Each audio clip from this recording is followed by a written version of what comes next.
Edmund, welcome to this emergency stream where we are actually looking at the stock market and what's going on with Ukraine and Russia. There is some steep developments, and I will broadcast live for you. And in the background, you might hear already some chatter of the uh, live TV in the US. I want to, cover the US live TV, the CNBC, European markets, and so on. So stay tuned. I hope you enjoyed. I think this is like a historic moment in history, a very dark one in history. Unfortunately, that today the invasion of Russia happened, and it obviously crashed the market as already thought it will, because the markets are already very unliquid. So yeah, let's start. Basically, I'm having here the first. Let's assess quickly the market. So you're seeing here the S&P 500 is down under a very important technical range. Okay. So basically you're seeing here the S&P 500 is down below 4,200, which means if it stays the way, then the S&P 500 could actually drop to $3,600, not dollars, points. Okay. So a very steep ride here on those S&P futures.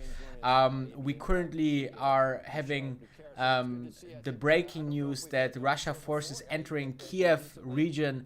They started from Kremlin and they moved towards Kiev, and they are entering Kiev right now.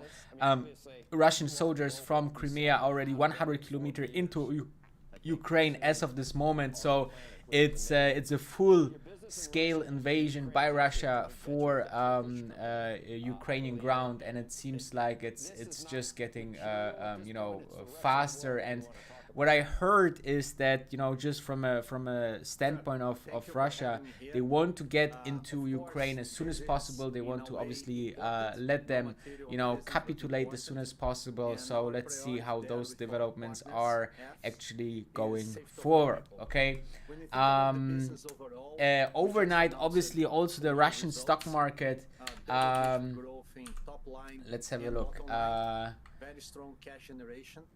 Dropped 40%. I think sometime it was even down 50%. So you can see the Russian stock market now. It's forbidden in Russia to short the Russian index. Obviously, this is something that usually is always happening if those crazy situations are happening.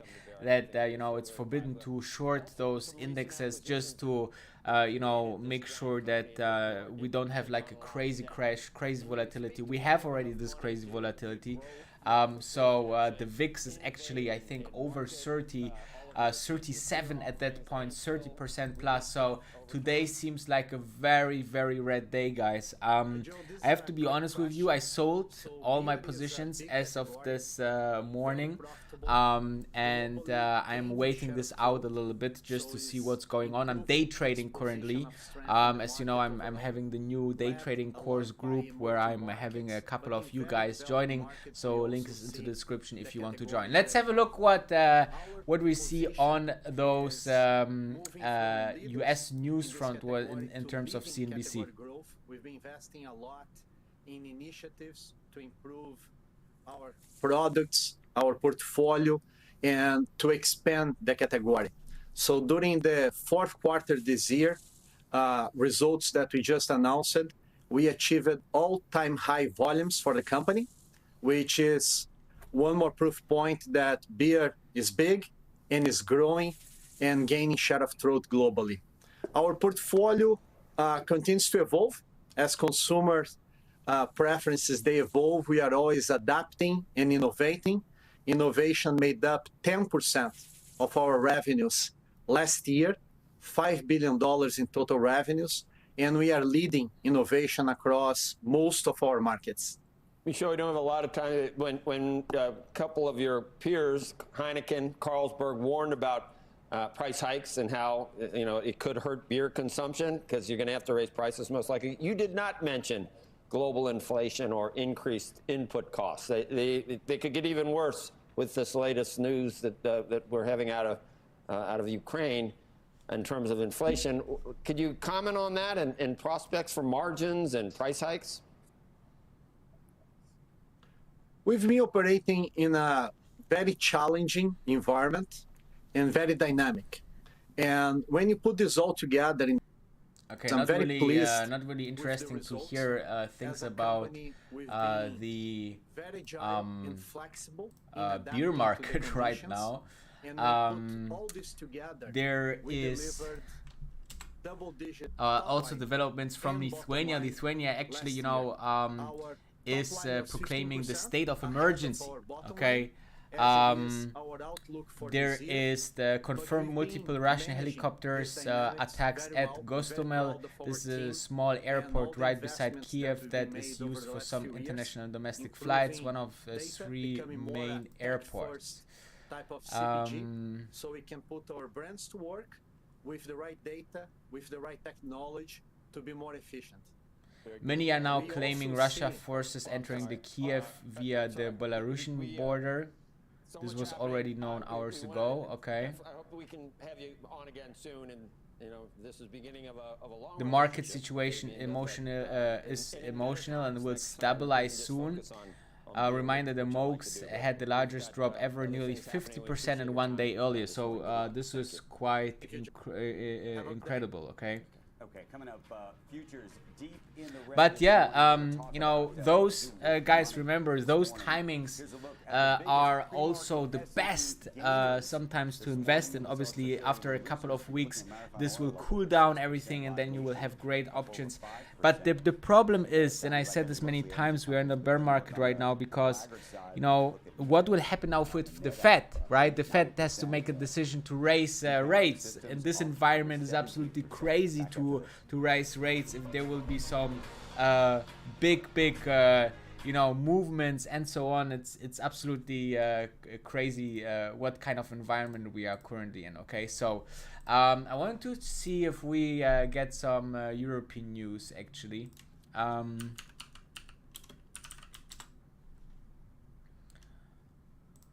And what they are saying. Let's hear the thoughts now of NATO's former Deputy Assistant Secretary General Jamie Shea. Jamie, good to see you there, but this is a dark day, as EU leaders have been saying. Did you ever think it would come to this? Well, unfortunately, Tugs, I did, and that's not because I have particularly a great powers of prediction, but it was increasingly obvious that President Putin was not taking away the troops, he was building them up. He could have drawn down the troops after the end of the exercises, particularly in Belarus on February the 20th, but when he didn't do that and made it clear that the troops were staying, and then, of course, increased the cyber attacks, increased all of the hostile propaganda and false narratives against Ukraine, I think it was pretty certain that he was going to not only have what he calls a special military operation in his parlance, but indeed the full-scale invasion that we're seeing at the moment. We've spoken extensively about, you know, the options NATO leaders can take right now.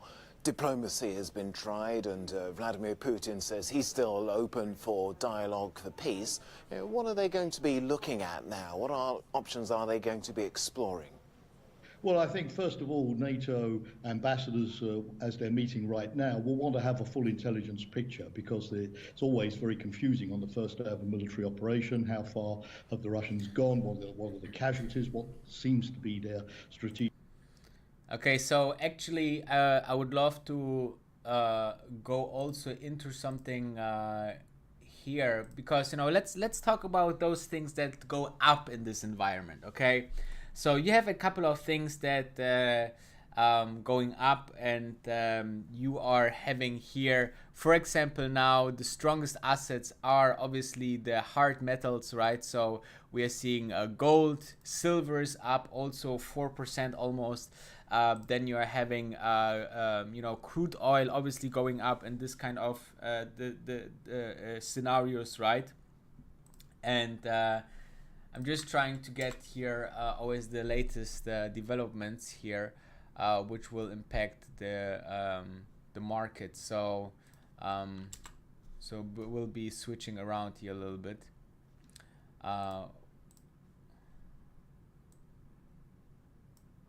We are trying to make sense of what is happening in Ukraine. Right now, futures down sharply on this news of Russia's attack on Ukraine. This comes as the markets had their fifth straight day of losses yesterday. Our next guest says he doesn't think this correction has run its course, but he also doesn't expect a new bear market. Joining us right now is Sam Soval. He is Chief Investment Strategist at CFRA Research. I think, Sam, we're all trying to make sense of what is the move, if you will, and how you see it. Good morning, Andrew. Well, certainly there is so much uncertainty out there that investors are saying, let me sell first and ask questions later. But when you look at the magnitude of the decline, the number of days that it's taken to eclipse that minus 10% threshold, with all of the uncertainty that's surrounding us, in many ways, I'm sort of surprised with the orderly withdrawal, if you will, from the equity market. So my implication is that we probably will see a deeper correction before all is said and done. But I'm not really looking for a bear market, or if one does occur, it's likely to be fairly shallow.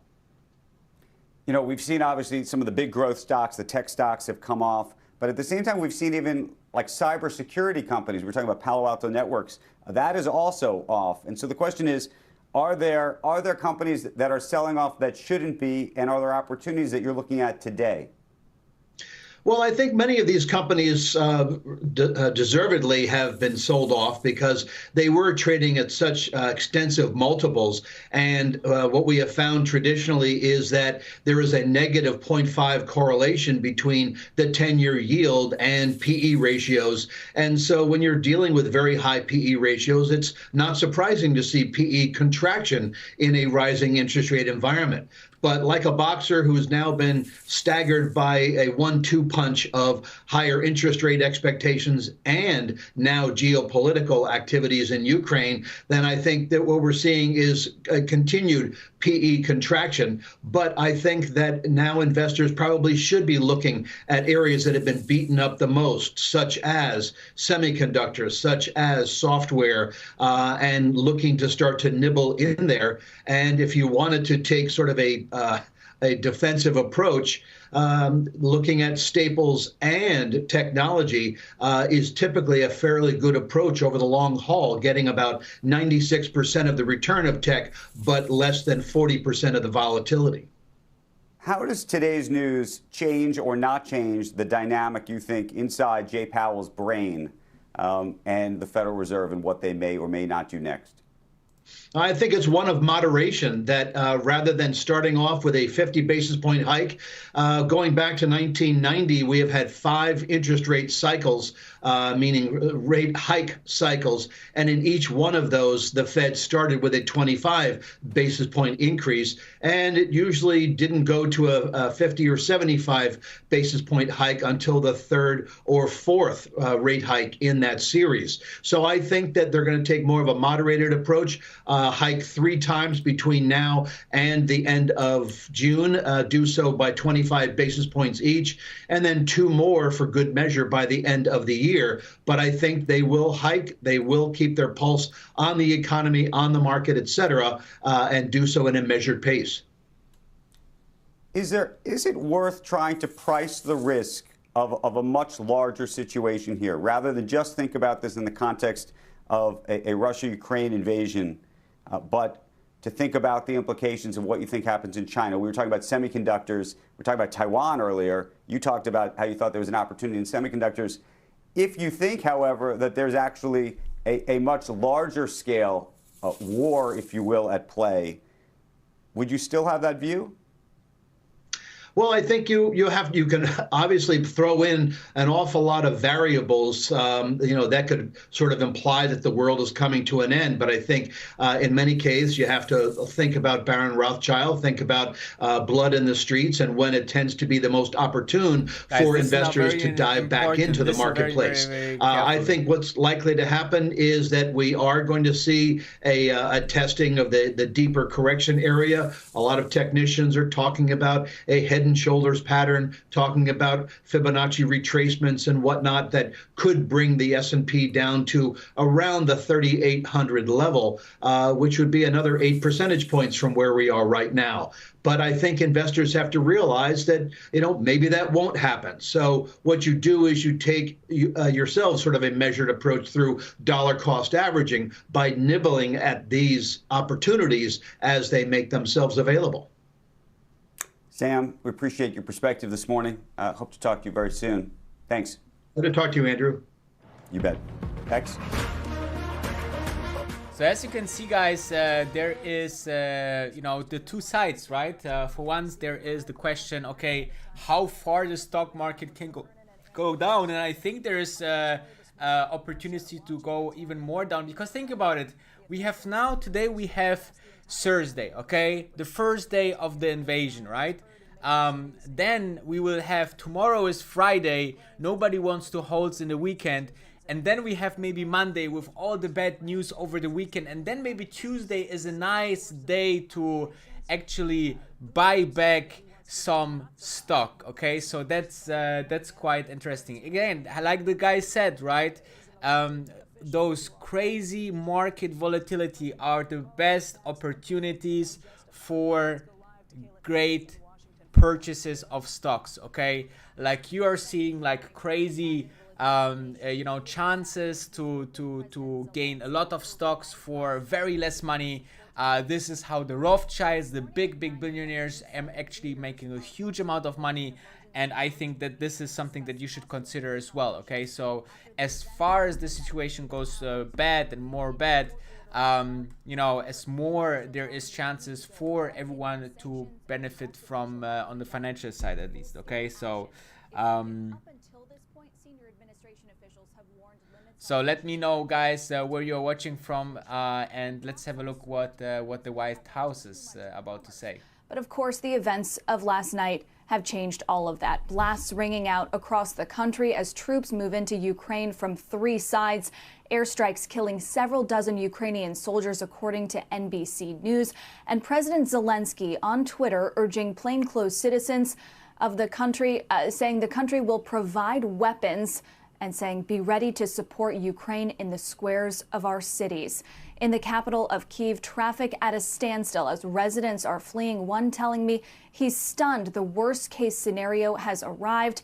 And Russia experts, guys, are saying that it is unclear to see what the short-term end game is here now that a full-scale invasion has been launched. Becky?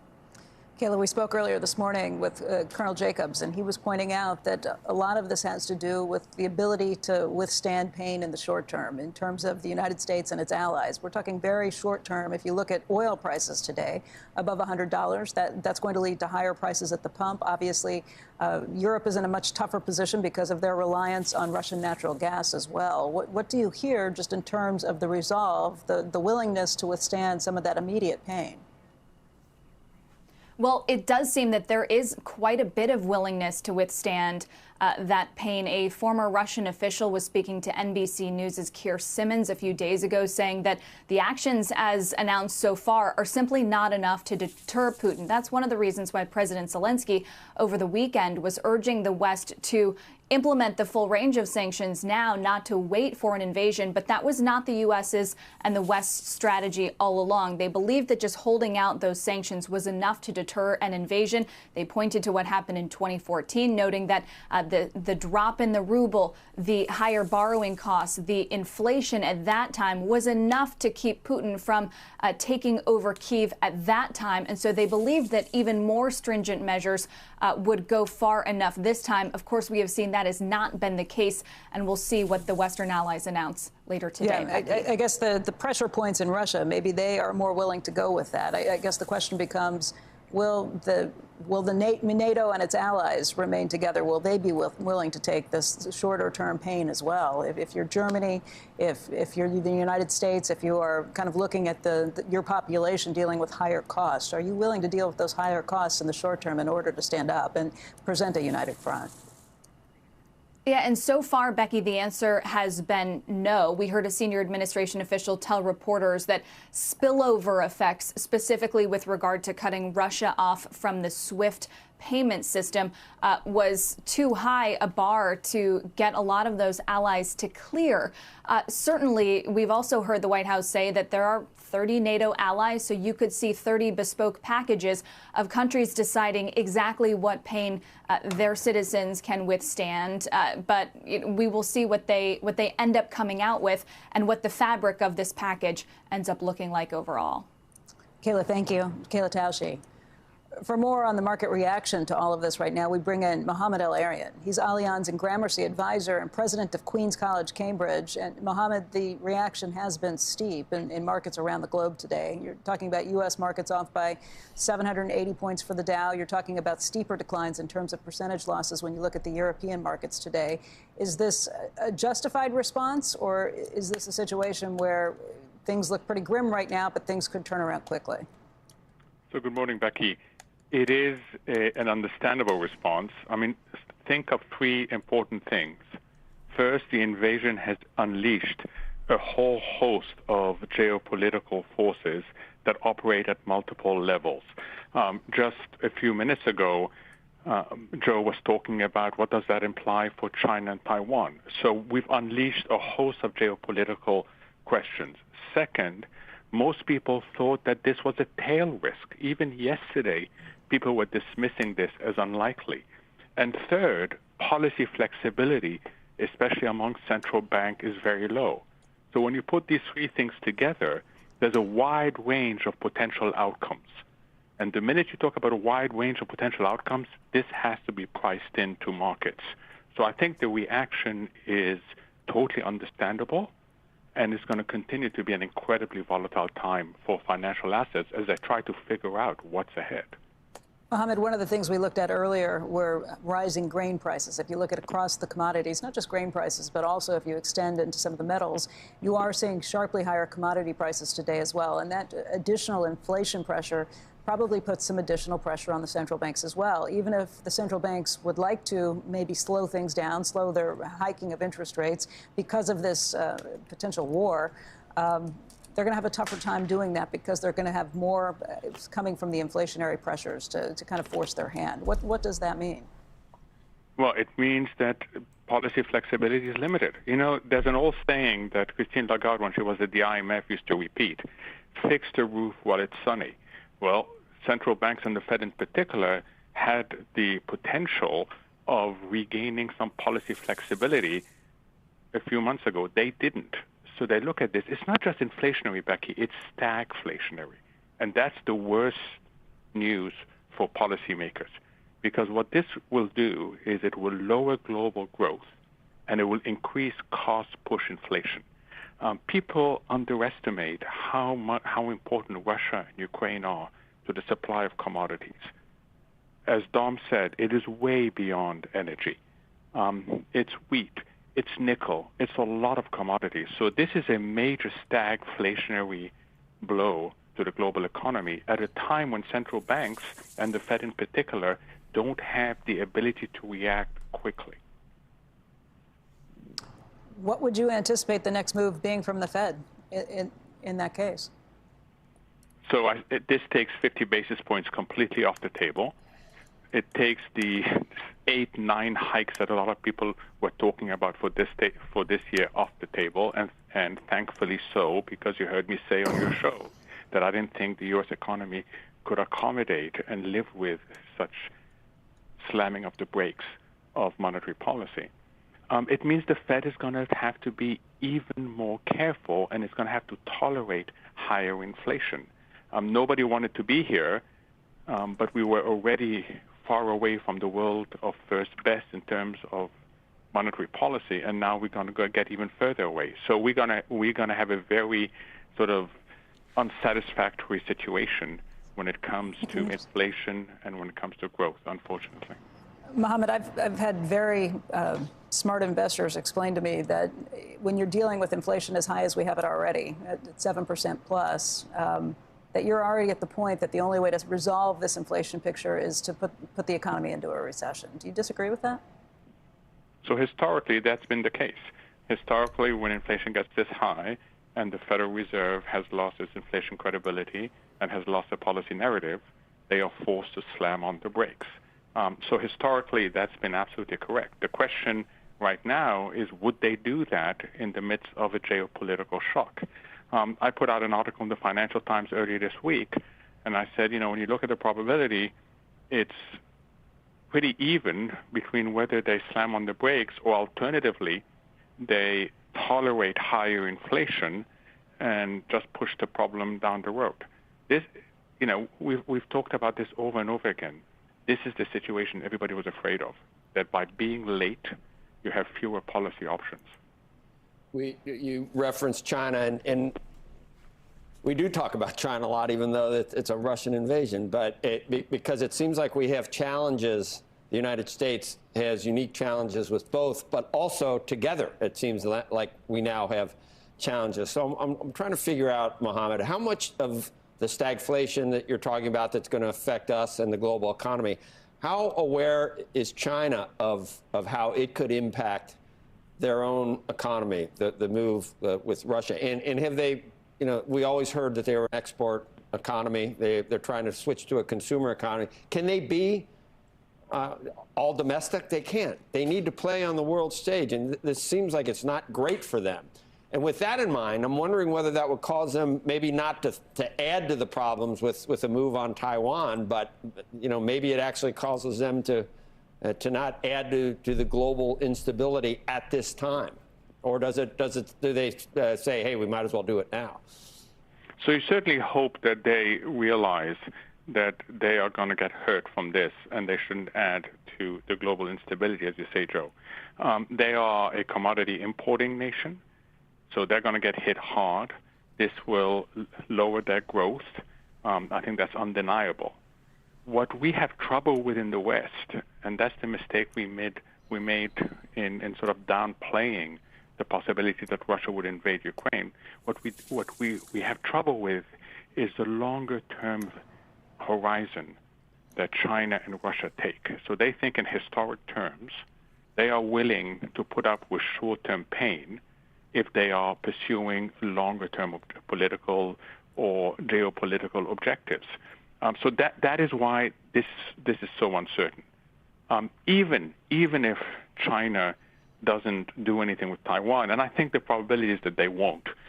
But even if I'm right and they don't, you are looking at an attempt to reorder the world order, to reorder the way political alignments work in the global economy. And there are some countries that are going to get stuck in the middle, that have relationships with all three, that are going to have to make some really difficult decisions in the weeks and months ahead. Mohamed, I want to thank you for helping us try and understand all this morning. Mohamed ElErian. Thank you, Becky. Yeah, that Coming was up, very continuing coverage guys. of this Russian This was very, very interesting in my personal opinion, because you heard Mohamed ElErian is one of the best, economist person that I know, and he's actually, saying that, he thinks that the Fed rate hikes in the 50 basis point for March is off the table, and also the much bigger hike rates are off the table as well, right? So. Let's have a look what other news are currently saying, but you can see that it's slowly but surely going all through the overall situation. So slowly it's developing here. For example, 5 minutes ago, to show you how fast things occur, since this 6 hours ago I tweeted this: the Russian army has penetrated Kiev and taken over one of its airports. They're also breaching from the north and south now. Ukraine's border control confirms Russian attacks from Belarus, Crimea, Luhansk, Sumy, Kharkiv, Chernihiv, and districts. That's 7 points, all pointing to Kiev. Attacks now are extending in West Ukraine. Lviv reporting attacks in near Polish borders.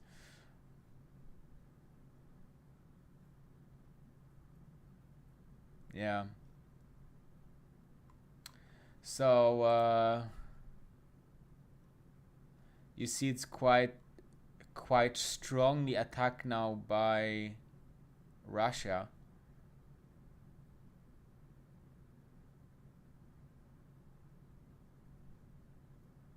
Yeah. So you see here, it's definitely further going on. They don't stop.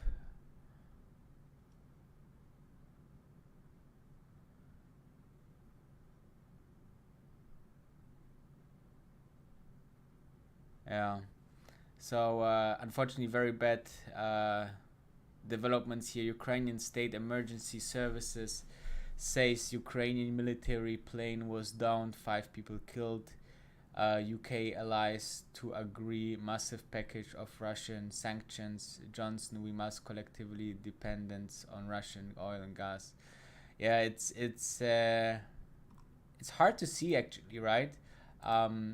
Those developments right now. Let's have a look what Europe is saying. Not to panic, although I have to say it is hard now in Ukraine not to. He said, please do not panic, do not go anywhere. There are huge traffic jams on the roads from Kiev. People are fleeing the capital. They're trying to go to the outskirts. They're trying to go to the countryside. Many of them are trying to go to the west towards Lviv. Of course, that's the city that's for a long while been considered now the safest in Ukraine. That's where lots of embassies moved their diplomatic staff. Zelensky said, please do not do that. Do not go. Do not leave where you are. Stay home, stay put, stay calm, and just try to avoid any unnecessary movements and listen to the official sources and to his hourly addresses now. Sasha Vakalina reporting for us live there from the Ukrainian capital. Thank you. Do stay safe.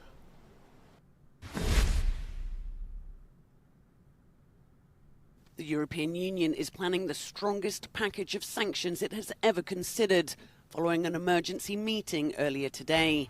Commission President Ursula von der Leyen said Brussels will hold President Putin accountable. We will present a package of massive and targeted sanctions to European leaders for approval.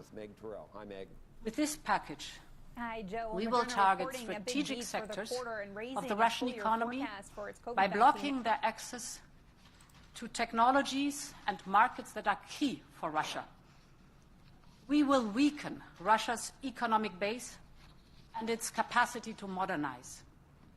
And in addition, we will freeze Russian assets in the European Union and stop the access of Russian banks to European financial markets.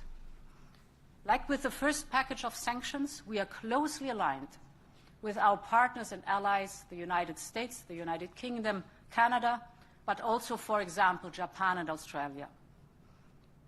These sanctions are designed to take a heavy toll on the Kremlin's interests and their ability to finance war.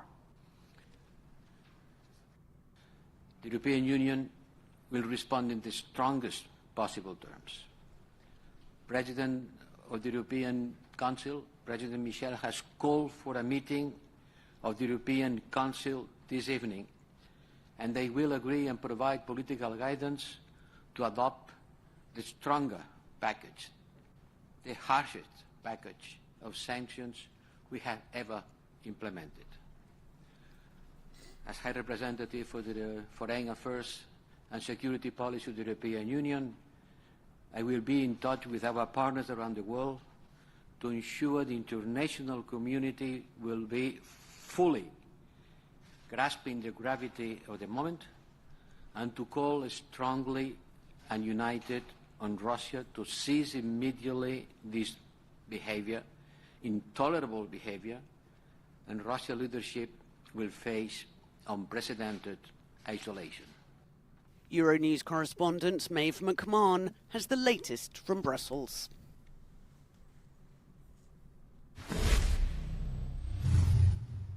There's a feeling of devastation in the European Union quarter of Brussels today that the diplomatic efforts to speak to the Russian government seemed to have failed. EU ambassadors are meeting as we speak to discuss their response, as well as NATO ambassadors at the NATO headquarters here in Brussels.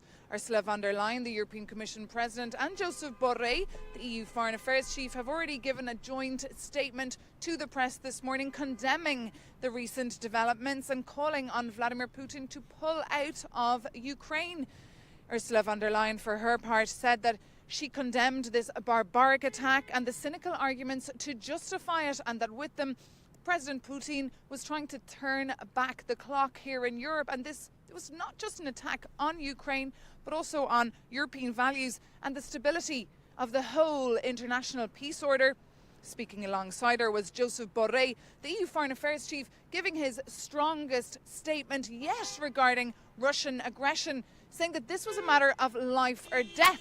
And today was a dark day for Europe, one of the most darkest hours since World War II, that a major nuclear power was attacking a neighbour country, Ukraine. Both leaders offered their full support and solidarity to Ukraine and said that the EU today will be preparing a harsh set of sanctions to be discussed as well tonight by EU heads of state and government when they meet physically here in Brussels at 8 p.m. Maeve McMahon, Euronews, Brussels.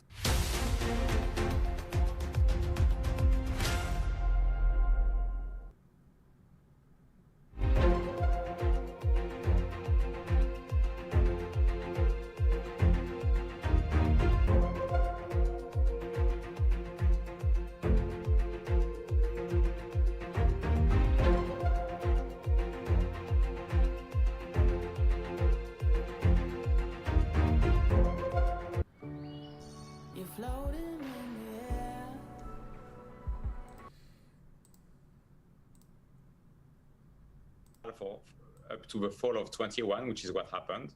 But as we talked about on your show in the fall. Yeah, so futures are down now to 2.5% almost. As I said in the beginning of the stream, I think, now we can fall even much further, right? Nobody want to hold risk, and we can, see levels like 360 somewhere here, so that will be quite heavy, obviously, for many people, because it's basically the first the first big crash that they see, right? Many people were just buy the dip and being bullish, but that's not the stock market. Every now and then there's some geopolitical changes, there's things that impact the market, so it's not only always everything goes up, right? So it's something that is also considered to be normal, that on Earth we having some diplomatic and economical crashes and problems, and those are implying into the market as well. So you see here that I think that we can fall even up to here 3,600 technically speaking, but let's see what we further how the situation further develop. It's absolutely crazy. I don't know even where to look, but Ukrainian state emergency is on.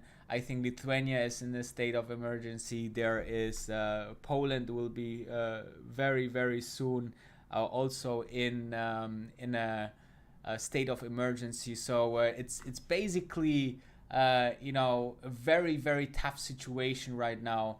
Let's have a look what we have on U.S. news right now. On the news right now, you're looking at WTI just below the $100. Yeah, you see, so oil is obviously very, very, very, very affected here, going up almost 10%. In these situations, oil, gold, silver, all of those things that is anti-crash basically. And pro-war, right? We have seen some war production companies in Germany, for example, also gaining today. But in general, it's a very bloody day today, and we can expect that this is just the beginning. Because think about it, we are having hi Lee, shout out to Lee. Thank you very much for tuning in. So you see a lot of bloody reactions here to the situation here. The strongest index that is falling is obviously the Nasdaq. In those situations, the growth stocks, the tech stocks, right, that are having a high valuation, they are actually going down. Let's see, for example, I'm quite curious what Tesla now almost fighting now with the $700 mark. What about space? Must be also quite hard. also 6% down, right? So you see that those stocks that are tech are quite sold off here. So we are having a couple of news developments here from Russia and Ukraine. Let's have a look. Dmitry Kuleba said on Twitter, peaceful Ukrainian cities are under strike, adding, "This is a war of aggression. Ukraine will defend itself and will win. The world can and must stop Putin. The time to act is now." EU heads of state are expected to meet in person in Brussels later today, with European Commission Chief Ursula von der Leyen has announced European leaders will be presented with a package of massive and targeted sanctions for their approval. The US president says he will be meeting with G7 leaders today, and the US allies will be imposing severe sanctions on Russia. Joe Biden also said his prayers are with the people of Ukraine as they suffer an unprovoked and unjustified attack by Russian military forces. Continuing our special coverage, we also heard from UK Prime Minister Boris Johnson following Russia's full-scale invasion of Ukraine. Johnson said, we will not look away, calling the assault a barbaric venture, and called President Vladimir Putin a Russian dictator. A massive package of sanctions will be announced, and the UK will stop dependence on Russian oil and gas. Addressing the Ukrainian people, Boris Johnson also said, "We are with you, we are praying for you, and we are on your side." He will be speaking in the House of Commons this afternoon, where significant new sanctions are expected to be announced. Foreign Secretary Liz Truss said she had summoned Russia's ambassador to the Ukraine and is to explain Russia's illegal, unprovoked invasion of the country. Envoys belonging to the countries closest to the conflict, Estonia, Latvia, Lithuania and Poland, also released a statement saying, "We've decided in line with our defensive planning to protect all allies to take additional steps to further strengthen defence across the alliance. Our measures are and remain preventive, proportionate and non-escalatory."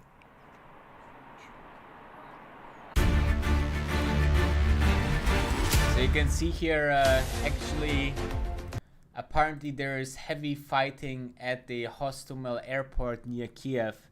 And there's also the Ukrainian telecom operators recording heavy loads on networks. Interruptions are possible. Ukrainian phone network might go down. Be careful. Okay, so those are very, very, very hard news here from those crisis areas.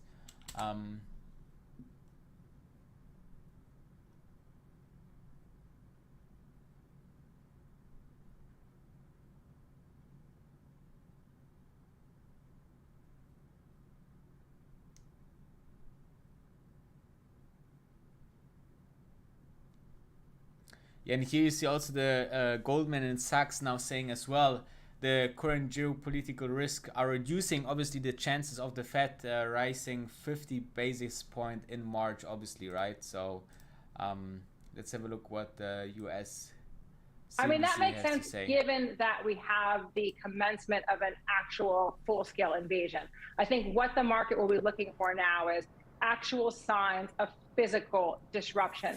I mean, one thing that is concerning is that when we've had supply disruptions before, we've been able to call on producers with spare capacity to help fill the gap, to help tame prices. Right now, we have very thin spare capacity shock absorbers in the oil market. Saudi Arabia and the OPEC countries with spare capacity have indicated that they're not at the moment willing to put additional barrels on this market. And so the White House does not have that many cards to play. We expect them to go for an SPR release, one that will be coordinated with the IEA. But again, typically, Washington can make a call to Riyadh and ask for more barrels. Right now, it's not clear that call would be answered. And you just talked about the Biden administration and tapping that strategic petroleum reserve. You think that we don't have enough? Is that what you're trying to say?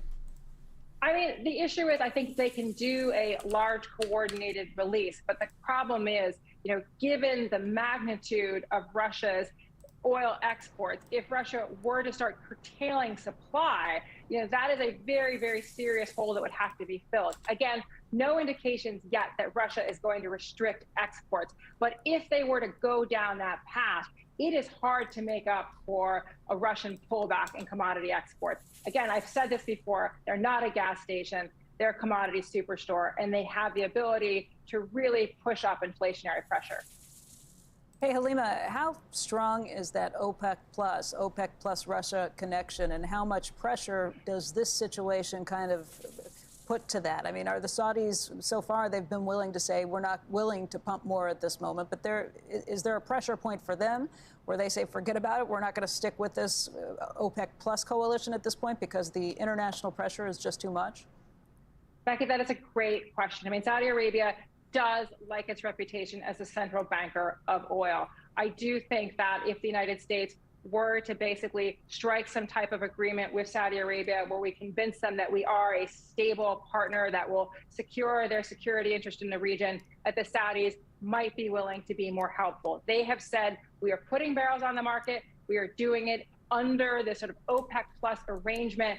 But if we want more barrels from them, I think it's going to have to be a serious ask from President Biden to the Saudi Crown Prince Mohammed bin Salman.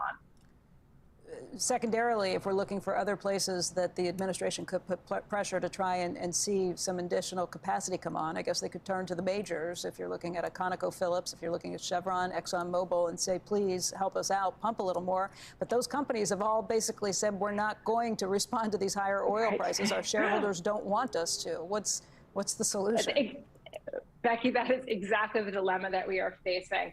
The only country that really sits on spare capacity is Saudi Arabia. That is why in the past, when we've had conflicts that have impacted oil prices, the first call always is to Saudi Arabia. We can tap the SPR, but if we need a country that can consistently raise production to meet a supply gap if one emerges, that is the Kingdom of Saudi Arabia. Halima Croft, breaking it down for us this morning. We always appreciate your perspective. So smart in the midst of news rolling at us, literally, this moment. Thank you. Thank you for having me. Let's get you up to speed on the global market sell-off after news that Russia has launched an attack on Ukraine. We want to show you the Moscow exchange right now. It's Russia's largest exchange for trading equities, bonds, currencies, metals, and commodities. Down, it's getting hit hard, as you can see. European and markets guys, once also, again, I think this is just the start of the sell-off, right?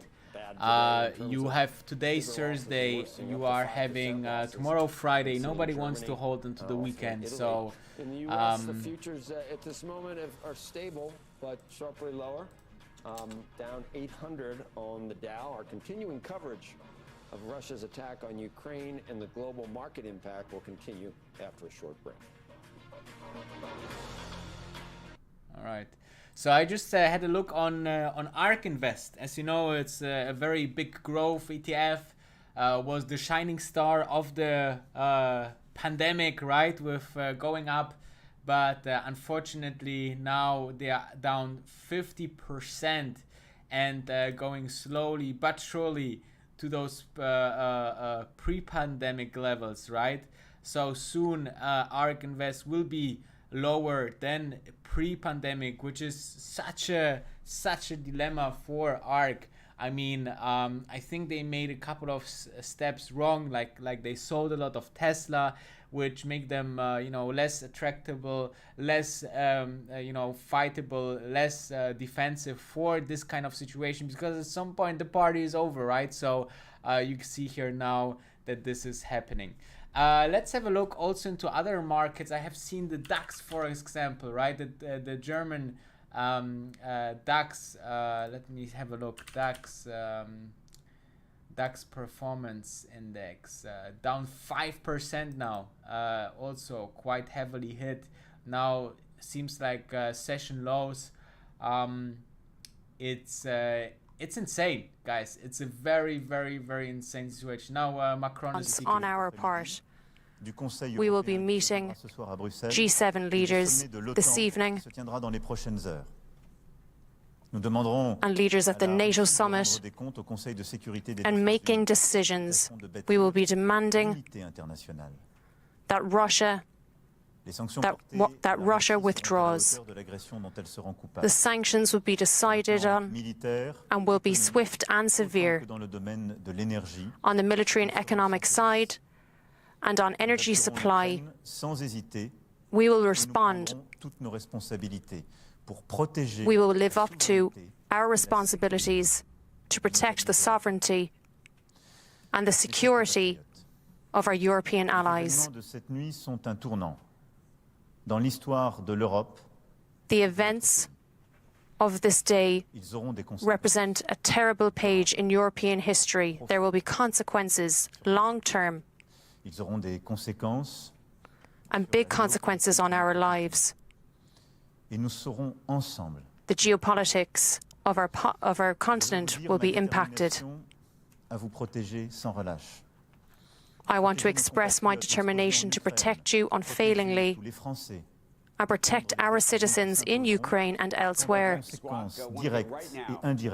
and take all of the necessary decisions as concerning the direct consequences of this attack.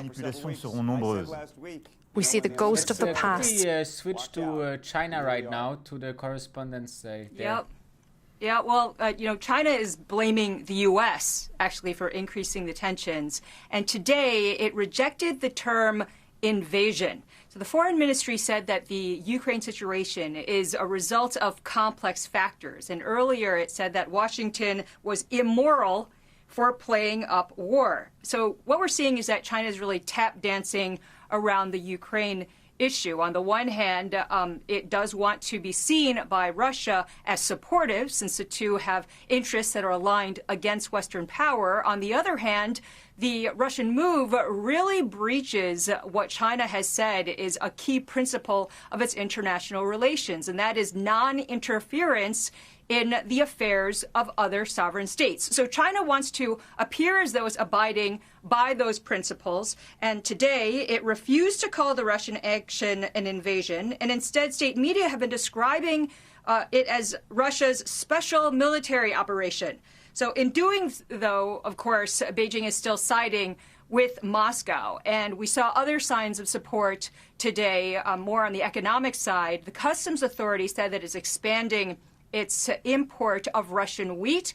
And this is just the latest indication that Beijing really wants to help Russia kind of work its way through these Western sanctions, because it comes after what we were talking about before, Andrew, President Xi and President Putin meeting and really having this this kind of love fest at the start of the Winter Olympics, where the two had announced several gas and energy deals. Guys? Eunice, what is your sense of how carefully officials in Beijing are watching this situation, the reaction to it, insofar as the U.S. and its allies not necessarily being able to take meaningful steps, and looking at that as a precursor to the conversation we've been having now for the last year and a half about how you think China may ultimately try to deal with or resolve, at least the way they feel, about Taiwan? Well, we know that they're watching it very closely, just based on the regular announcements that either state media or official statements that have come out of the government. In fact, just in the past hour, the state media said that the foreign minister of China had a conversation with the Russian foreign minister, again reiterating their points, mainly saying that they understand Russia's legitimate concerns. However, in terms of the Taiwan question, I mean, there are obvious similarities in that these are they're all about sovereignty claims, but there are some differences as well. I mean, Russia, as we know, sees Ukraine as very important to its security. The Chinese see Taiwan as critical to their future. But at the same time, President Xi is not amassing troops. And also, one very important point is that this is a political year for President Xi. And at the end of the year, there's going to be a leadership reshuffle. And so stability is paramount right now. And that is probably going to play into the whole factor as to whether or not China would even attempt to make a move on Taiwan. Eunice Yoon in Beijing, appreciate it. Thank you.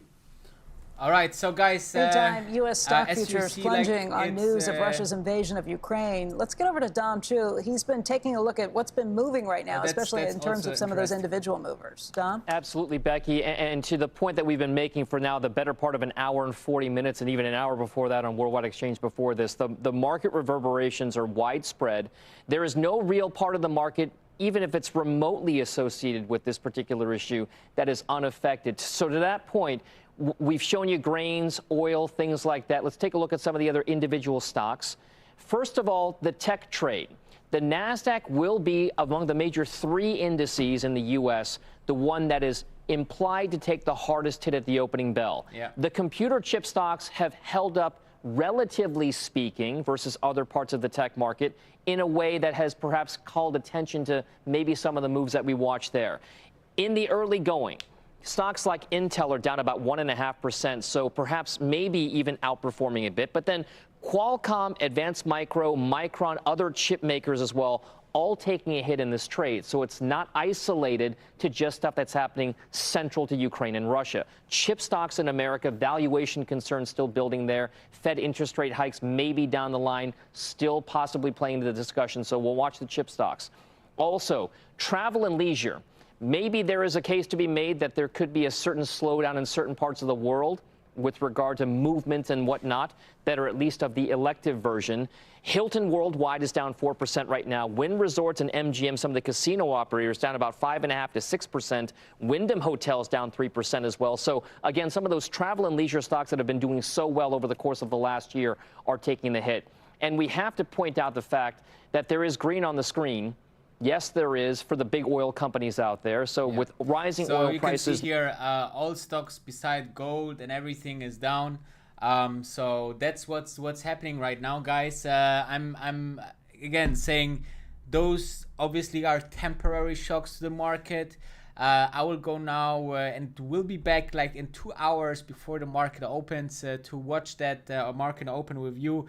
I can recommend, guys, if you haven't check out my day trading group and special course that you can go, and the link is into the description if you are want to take advantage of this volatility into the markets, because those volatilities are the best. Here's the trailer what you can get. Let me introduce you to my brand new product, X10 Day Trading. Basically, you are sick and tired of your 9-to-5 jobs like I was, then this is for you. Or you just want to get a little bit of money on the side, a couple of $1,000s per month with day trading, where you don't need to know technical analysis and where you watch only 10 videos to know the strategy that I used to 10x $2,000. Yes, in 1 month, and I did it twice. And let me tell you what comes with it. A 30-minute call with me, plus an exclusive group that is coming only with this purchase, plus a second 30-minute call with me a couple of weeks later to see if you're going. So I'm holding your hand, but obviously it's time limited, so 50 people maximum. Get in if you want right now. So thank you very much, and I will be back in about 2 hours, so check back soon, and don't forget to smash the like button. Follow me on Instagram, Wolf of Dubai Danny, that would be highly appreciated, and check out the live